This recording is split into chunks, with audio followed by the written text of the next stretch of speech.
Welcome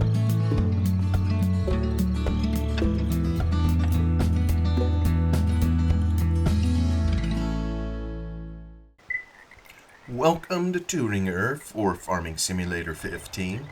We now continue in our reading of The Octopus, A Story of California by Frank Norris, Chapter 6.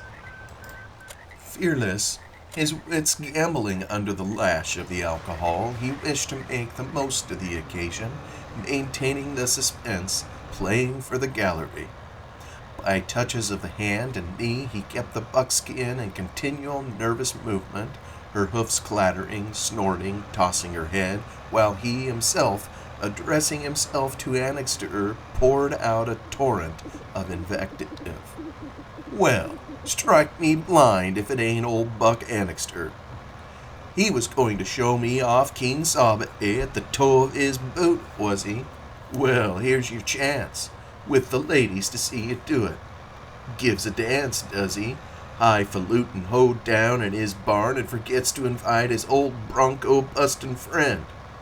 But his friend don't forget him, no he don't. He remembers little things, does his bronco-bustin' friend. Likes to see him dance hisself on occasion, his friend does. Comes anyhow, trustin' his welcome will be hearty, just to see old Buck Annixter dance. Just to show Buck Annixter's friends how Buck can dance all by hisself. A little hen on a hot plate dance when his bronco-bustin' friend asks him so polite. A little dance for the ladies, Buck. This feature of the entertainment is alone worth the price of admission. Tune up, Buck. Attention now. I'll give you the key. He fanned his revolver, spinning it about his index finger by the trigger guard with incredible swiftness, the twirling weapon a mere blur of blue steel in his hand. Suddenly, and without any apparent cessation of the movement, he fired, and a little splinter of wood flipped into the air at Annixter's feet. "Time!" he shouted, while the buckskin reared to the report. "Hold on, wait a minute. This place is too light to suit. That big light is yonder in my eyes. Look out, I'm gonna throw lead." A second shot put out the lamp over the musicians to end. The assembled guests shrieked. A frantic, shrinking quiver ran through the crowd like the huddling of frightened rabbits in their pen. Annixter hardly moved.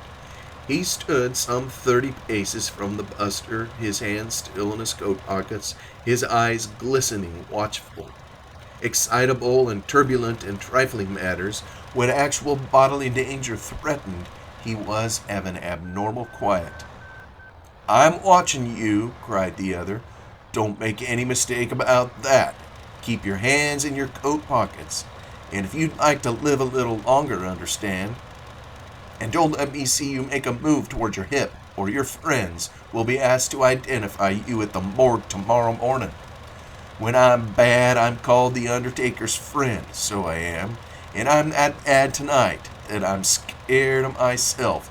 They'll have to revise the census returns before I'm done with this place. Come on now, I'm getting tired of waiting. I come to see you dance." "Hand over that horse, Delaney," said Annixter, without raising his voice, "and clear out."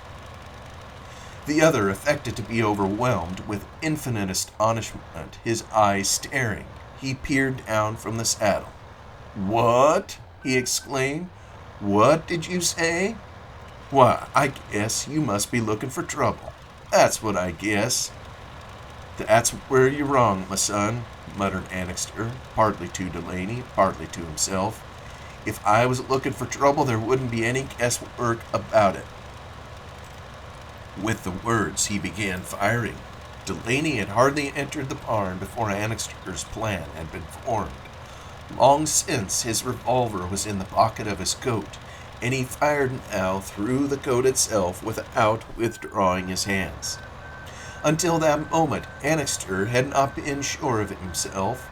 There was no doubt that for the first few moments of the affair, he would have welcomed with joy any reasonable excuse for getting out of the situation. But the sound of his own revolver gave him confidence. He whipped it from his pocket and fired again. Abruptly, the duel began, report following report, spurts of pale blue smoke jetting like the darts of short spears between the two men, expanding to a haze and drifting overhead in wavering strata. It was quite probable that no thought of killing each other suggested itself to either Annixter or Delaney. Both fired without aiming very deliberately. To empty their revolvers and avoid being hit was the desire common to both. They no longer vituperated each other. The revolvers spoke for them. Long after Annixter could recall the moment, for years he could with but little effort reconstruct the scene.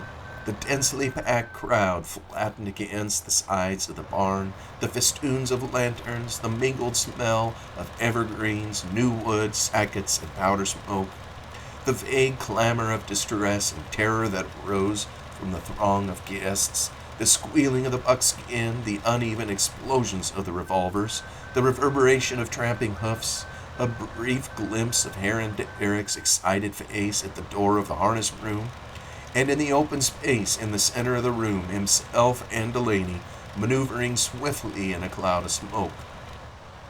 Annixter's revolver contained but 6 cartridges. Already it seemed to him as if he had fired 20 times. Without doubt, the next shot was his last. Then what? He peered through the blue haze that with every discharge thickened between him and the buster. For his own safety, he must place at least one shot. Delaney's chest and shoulders rose suddenly above the smoke close upon him as the distraught buckskin reared again. Annixter, for the first time during the fight, took definite aim, but before he could draw the trigger there was a great shout, and he was aware of the buckskin, the bridle trailing, the saddle empty, plunging headlong across the floor, crashing into the line of chairs. Delaney was scrambling off the floor. There was blood on the buster's wrist, and he no longer carried his revolver. Suddenly he turned and ran. The crowd parted right and left before him as he made toward the doorway. He disappeared. 20 men promptly sprang to the buckskin's head, but she broke away and, wild with terror, bewildered, blind, insensate, charged into the corner of the barn by the musician's stand. She brought up against the wall with cruel force and with impact of a sack of stones. Her head was cut. She turned and charged again, bull-like, the blood streaming from her forehead. The crowd, shrieking, melted before her rush. An old man was thrown down and trampled. The buckskin trod upon the dragging bridle, somersaulted into a confusion of chairs in one corner, and came down with a terrific clatter in a wild disorder of kicking hoofs and splintered wood. But a crowd of men fell upon her, tugging at the bit, sitting on her head, shouting, gesticulating. For 5 minutes she struggled and fought. Then, by degrees, she recovered herself, drawing great sobbing breaths at long intervals that all but burst the girths, rolling her eyes in bewildered, supplicating fashion, trembling in every muscle, and started and shrinking now and then like a young girl in hysterics. At last she lay quiet. The men allowed her to struggle to her feet. The saddle was removed, and she was led to one of the empty stalls, where she remained the rest of the evening, her head low, her pasterns quivering, turning her head apprehensively from time to time, showing the white of one eye, and in long intervals heaving a single prolonged sigh. And an hour later the dance was progressing as evenly as though nothing in the least extraordinary had occurred. The incident was closed. That abrupt swoop of terror and impending death dropping down there from out the darkness, cutting abruptly athwart the gaiety in a moment, come and gone with the swiftness of a thunderclap. Many of the women had gone home, taking their men with them, but the great bulk of the crowd still remained, seeing no reason why the episode should interfere with the evening's enjoyment, resolved to hold the ground for mere bravado, if for nothing else. Delaney would not come back, of that everyone was persuaded, and in case he should, there was not found wanting fully 100 young men who would give him a dressing down by Jingo.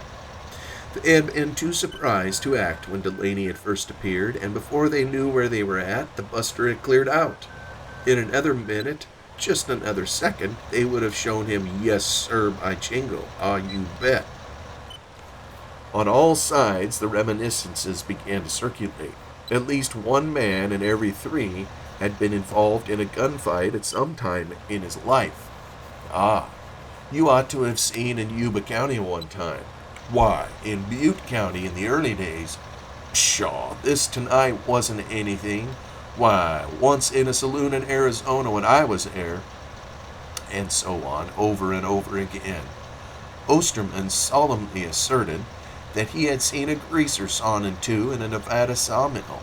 Old Broderson had witnessed a vigilante lynching in '55 on California Street in San Francisco. Dyke recalled how once in his engineering days he had run over a drunk at a street crossing. Gethings of the San Pablo had taken a shot at a highwayman. Hooven had bayoneted a French chasseur at Sedan. An old Spanish-Mexican, a Sanitarian from Guadalajara, remembered Fremont's stand at a mountaintop in San Benito County. The druggist had fired at a burglar trying to break into his store one New Year's Eve. Young Vaca had seen a dog shot in Guadalajara. Father Soria had more than once administered the sacraments to Portuguese desperados dying of gunshot wounds. Even the women recalled terrible scenes. Mrs. Cutter recounted to an interested group how she had seen a claim jumped in Placer County in 1851 when 3 men were shot, falling in a fusillade of rifle shots and expiring later upon the floor of her kitchen while she looked on. Mrs. Dyke had been in a stage hold-up when the shotgun messenger was murdered. Stories by the hundreds went the round of the company. The air was surcharged with blood, dying groans, the reek of powder smoke, the crack of rifles. All the legends of '49, the violent, wild life of the early days were recalled to view, defiling before them there in an endless procession under the glare of paper lanterns and kerosene lamps. But the affair had aroused a combative spirit amongst the men of the assembly.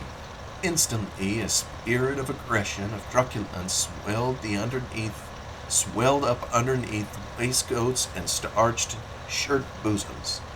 More than one offender was promptly asked to step outside. It was like young bucks excited by an encounter of stags, lowering their horns upon the slightest provocation, showing off before the does and fawns. Old quarrels were remembered. One sought laboriously for slights and insults veiled in ordinary conversation.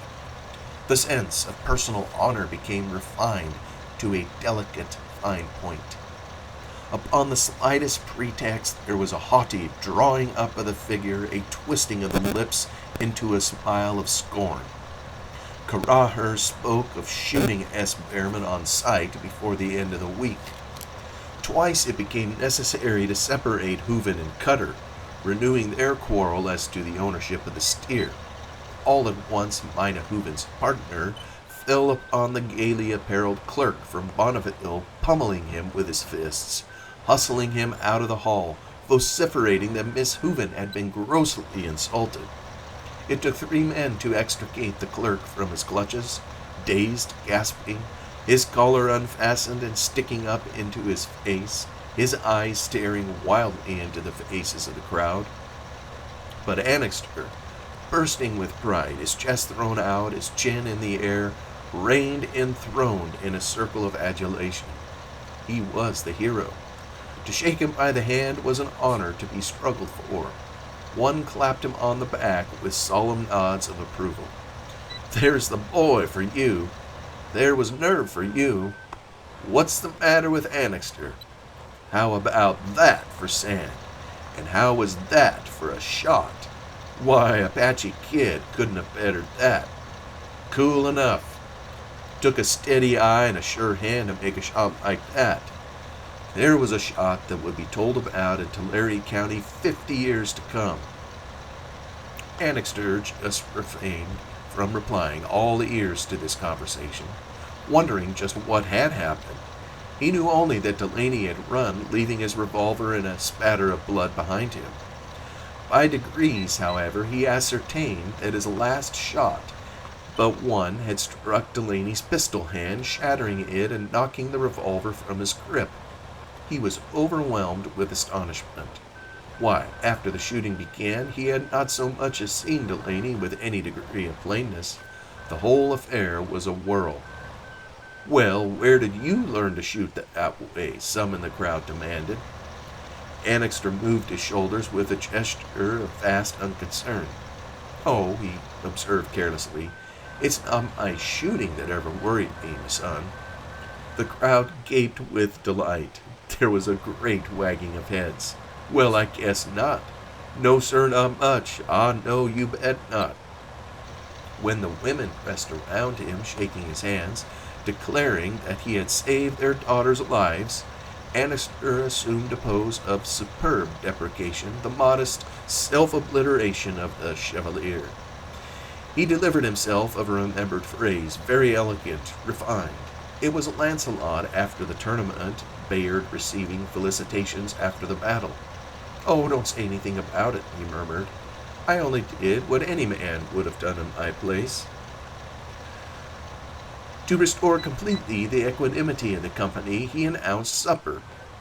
This he had calculated as a tremendous surprise. It was to have been served at midnight, but the irruption of Delaney had dislocated the order of events, and the tables were brought in an hour ahead of time.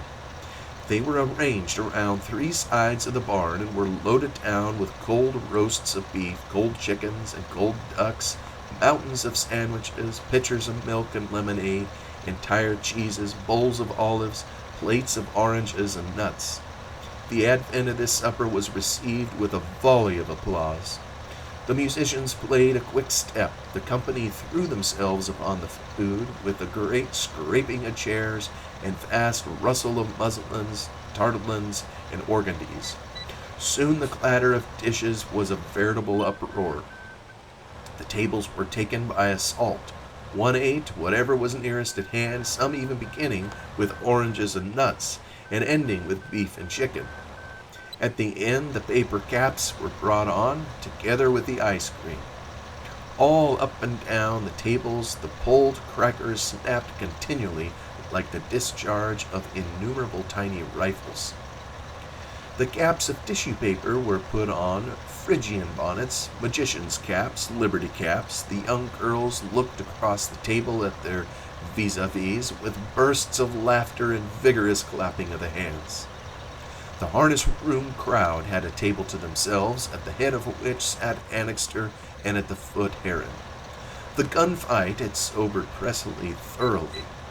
He sat by the side of Vanamy, who ate but little, preferring rather to watch the scene with calm observation, a little contemptuous when the uproar around the table was too boisterous, savoring of intoxication.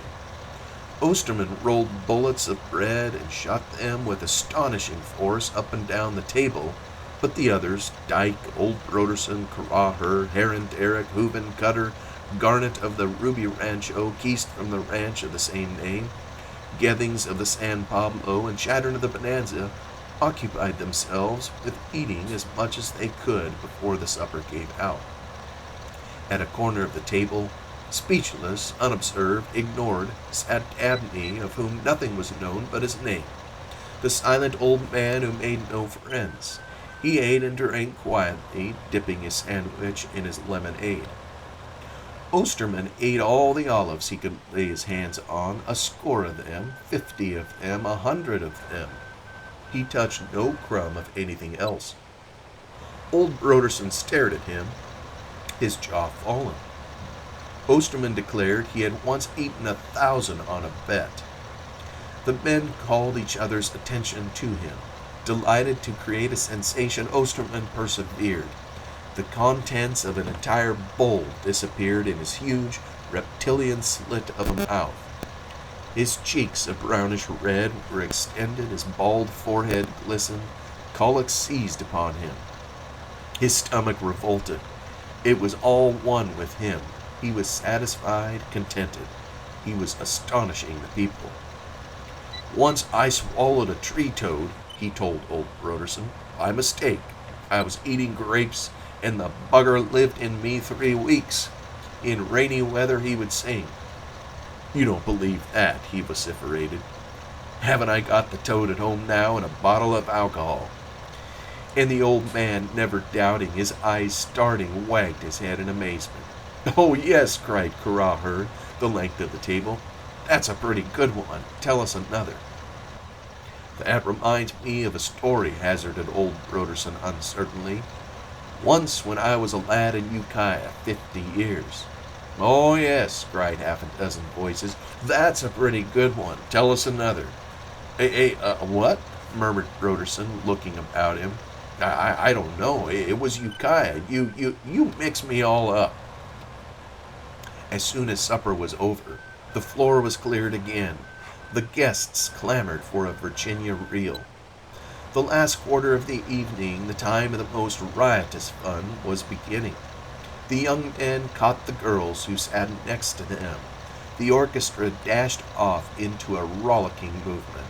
The 2 lines were formed, and in a second of time the dance was underway again. The guests still wearing the Phrygian bonnets and liberty caps of pink and blue tissue paper. But the group of men once more adjourned to the harness room. Fresh boxes of cigars were opened. The 7th bowl of fertilizer was mixed. Osterman poured the dregs of a glass of it upon his bald head, declaring that he could feel the hair beginning to grow. But suddenly old Broderson rose to his feet.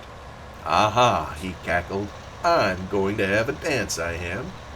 Think I'm too old? I'll show you young fellas. I'm a regular old rooster when I get started." He marched out into the barn, the others following, holding their sides. He found an aged Mexican woman by the door and hustled her, all confused and giggling, into the Virginia reel, then at its height. Everyone crowded around to see. Old Broderson stepped off with the alacrity of a colt, snapping his fingers, slapping his thigh, his mouth widening in an excited grin. The entire company of the guests shouted. The city band redoubled their efforts, and the old man, losing his head, breathless, gasping, dislocated his stiff joints in his efforts.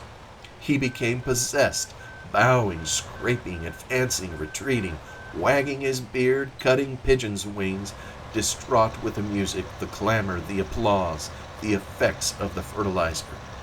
Annixter shouted, "Nice eye, Santa Claus!" But Annixter's attention wandered. He searched for Hilma Tree, having still in mind the look in her eyes at that swift moment of danger. He had not seen her since then. At last he caught the sight of her. She was not dancing, but instead was sitting with her partner at the end of the barn near her father and mother, her eyes wide, a serious expression on her face, her thoughts no doubt elsewhere. Annixter was about to go to her when he was interrupted by a cry. Old Broderson, in the midst of a double shuffle, had clapped his hand to his side with a gasp, which he followed by a whoop of anguish. He had got a stitch or had started a twinge somewhere. With a gesture of resignation, he drew himself laboriously out from the dance, limping abominably, one leg dragging. He was heard asking for his wife. Old Mrs. Broderson took him in charge. She jawed him for making an exhibition of himself, scolding as though he were a 10-year-old. "Well, I want to know," she exclaimed as he hobbled off, dejected and melancholy, leaning upon her arm. "Thought he had to dance indeed. What next? A gay old grandpa this. He better be thinking of his coffin." It was almost midnight. The dance drew toward its close in a storm of jubilation. The perspiring musicians toiled like galley slaves, the guests singing as they danced. The group of men reassembled in the harness room. Even Magnus Derrick condescended to enter and drink a toast. Presley and Vanamy, still holding themselves aloof, looked on, Vanamy more and more disgusted. Dabney, standing to one side, overlooked and forgotten, continued to sip steadily at his glass, solemn, reserved. Garnet of the Ruby Rancho, Keast from the ranch of the same name, Gethings of the San Pablo, and Chattern of the Bonanza leaned back in their chairs, their waistcoats unbuttoned, their legs spread wide, laughing. They could not tell why. Other ranchers, men whom Annixter had never seen, appeared in the room. Wheat growers from places as far distant as Goshen and Pixley. Young men and old, proprietors of veritable principalities, hundreds of thousands of acres of wheat lands, a dozen of them, a score of them. Men who were strangers to each other, but who made it a point to shake hands with Magnus de Eric, the prominent men of the valley. Old Broderson, whom everyone had believed had gone home, returned, though much sobered, and took his place, refusing, however, to drink another spoonful.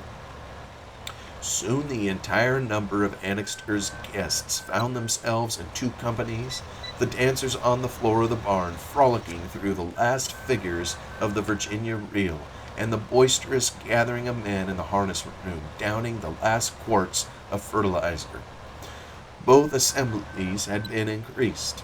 Even the older people had joined in the dance, while nearly every one of the men who did not dance had found their way into the harness room.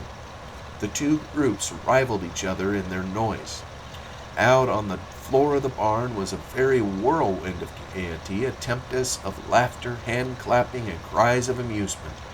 In the harness room, the confused shouting and singing, the stamping of heavy feet set a quivering reverberation in the oil of the kerosene lamps, the flame of the candles in the Japanese lanterns flaring and swaying in the gusts of hilarity.